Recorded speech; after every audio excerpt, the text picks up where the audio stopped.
was traveling to San Antonio at 5 years old, playing at Mesquite, Ranchito, all kinds of cantinas where they would say they would see the devil at night, y la madre, and shit like that. And getting paid. Yeah. Wow, dude. I was a little huerquillo. And then the bars had no, I mean, when you walked in as a 5-6-year-old kid in there to play drums, what the bars say, bro? No, my thing was like, now that I'm older, I'm like, what were my parents thinking? Yeah. Because I'm like, imagine if a 5-year-old, they'd come and say, hey, can we take your 5-year-old to San Antonio to a bar? Yeah. Crazy? No. I was talking with Jaime Dianda, we did a hashtag PBT, and he was in the bars at a very young age, 6, 7, 8 years old, also playing drums. And he got really sick in, I guess, about 10, 20 years ago, I guess. And I remember because I was working at Que Pasa 99.5, and we're trying to raise some money to help him out because of the medicals and all that stuff. And when I spoke to him and asked him about it, he mentioned that he thinks that it was the secondhand smoke that he grew up with inside the bar at a very young age. Yeah. Because back when you were playing in the bars, everybody could smoke in the bar. Now they send you outside. Yeah, of course. Now there's a big law about that. You gotta go like across the county to smoke, But back then, you walked into a bar, and that's what they would say. Huele esa pura cantina. Yeah. It was a cigarette. Yeah, big time. So I was like, wow, I never thought about that when Jaime was telling me about that, and he said that's probably why I got asthma. I got diagnosed with asthma when I was 21. Oh, that's probably it, bro. Wow. So then now we know. Hey, so then you were playing at the bars? Yeah, I was playing at the bars, and then I would get up and sit in with my dad's band. They had a local band there in Seguin called David y Tiempo. Mm-hmm. Now the David from David y Tiempo is David de la Garza from La Mafia. Oh. Okay, so in Seguin, the de la Garzas, David, his dad Speedy, his uncle Juan, Uncle Danny on bass, Uncle Mando Chief, that was with David Garza on guitar, and my dad. My dad was the only non-De La Garza member in this band. Okay. So, but everybody thought we were all related because, he was there, and they were the famous band in Seguin. Like, they would play gigs, and it would be packed. They would play, like, the famous, Tejano songs that were hitting at the time, and then they would throw in some Bon Jovi and some Billy Ocean, and they were doing that thing. Yeah. And my dad used to call me up to doing covers. Yeah, exactly. So my dad used to call me up to play songs, and I remember one time they played with David Lee at the Fiesta Ballroom there in Seguin, and I got up there to play, and Carlos Miranda was there, Junior. And it's funny, dude, because I remember it was either a year prior to that, they had the 16 celebration downtown Seguin, right? And I remember back then they would bring La Sombra, they would bring, Excelencia, they brought Emilio, when Emilio first came out, right? Those are great times, yeah, dude, man. Well, check it out. I was there early in the day, right? And Carlos had just started. He wanted to get into Tejano music, and at the time he was called Carlos Miranda Jr. and the Boys. That was what they're called. And he shows up in his little red Hyundai, and all his band gets, and they're wearing these black silk outfits. He's the only one in red, right? Yeah. And I was a little chavalillo. I was like 9 years old, and I was like, "A la madre, these dudes look like La Sombra, bro. They look like legit." And they played, and I thought they were like, man, I want to play with those guys. You know what I mean? And that's when you were like 11 or 12? Or? Yeah, I was around that time. And no, I was about 10. Okay. Because fast forward to the David Lee gig, which was not too far from when I saw Carlos play.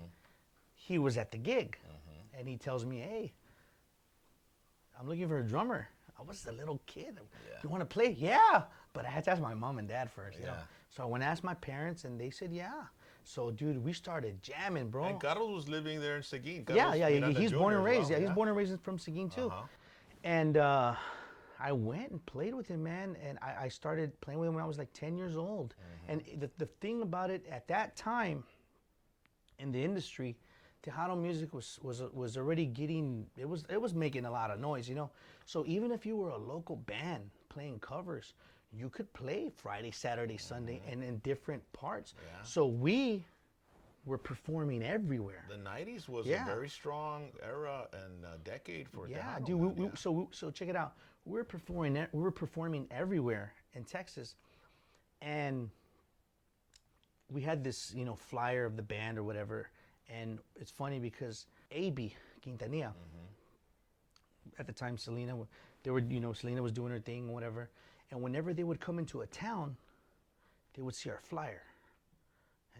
And it wasn't just the one time. He started seeing our flyer a lot. Like, who are these dudes? I don't know who these guys are, but I see them everywhere. So he decided to call the number. And that's Carlitos' band. Carlitos, yeah. But he called the number, which was Carlos's mom's number. She was our manager. And he wanted to know some information. Yeah, rest in peace, Bert. AB talked to Berta, wanted to know some info. I think he talked to Carlos also, but he wanted to know, like, who's this band? I see them everywhere we go. Either we had already played there or we were gonna be there. And then he made an arrangement to come to Seguin. He wanted us to audition, like he wanted to hear us play. So I remember I was in school. I got out of school. Berta picked me up from school.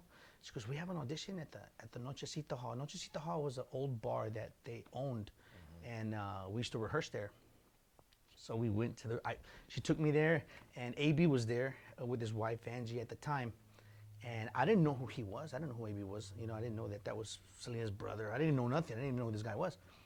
I was like 10 years old, and they were like, he wants us to play, and so there I am setting up the drums real quick, and but I didn't even have my cymbals. All I had was my hi-hats. I didn't have no cymbals.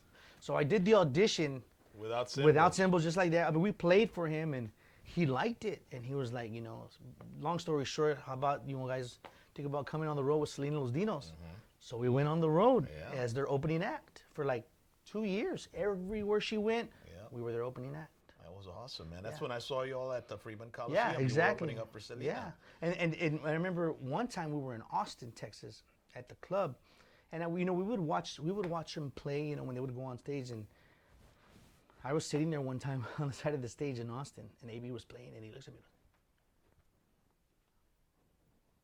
like, "You want to come jam?" And I was like, "No, fuck, no, I don't." Like I was, I don't know. I didn't want to do that, so he calls me up to come and play. On the mic? Yeah, he had his little headset, come on. And so I went up there, and we had already been playing with him for a long time, so I already knew the songs and stuff.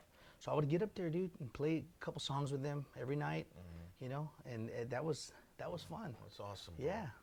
That's got to be some great memories right there. Oh, man. What was even more awesome is that after we had, we toured with them for 2 years or whatnot, and then I think there was like a falling out. I don't know exactly what happened. Well, Carlito had been signed by a record label. Well, he was signed with I think we were going to sign with EMI first, and that was Selena's. Yeah, with through them. Yeah, we were going to do. They were pumping out money left and right. Yeah. For during the band. Yeah, exactly. Yeah. So I mean, a lot of bands during the '90s, the early '90s and mid '90s, got $1 million contracts. Oh yeah, dude. Big bucks, and Carlito was also signing up with somebody. Yeah, we were gonna sign with him. AB was gonna produce our record, and it was gonna be one of those things. And then I don't know what happened. There was a falling out there, and it didn't really work out. And a couple of months went by, and I came home from school one day, and my mom told me that Suzette called me to the house. So I called her back, and she was like, "Hey, how have you been?" We hadn't talked for a while because we stopped working with him or whatever.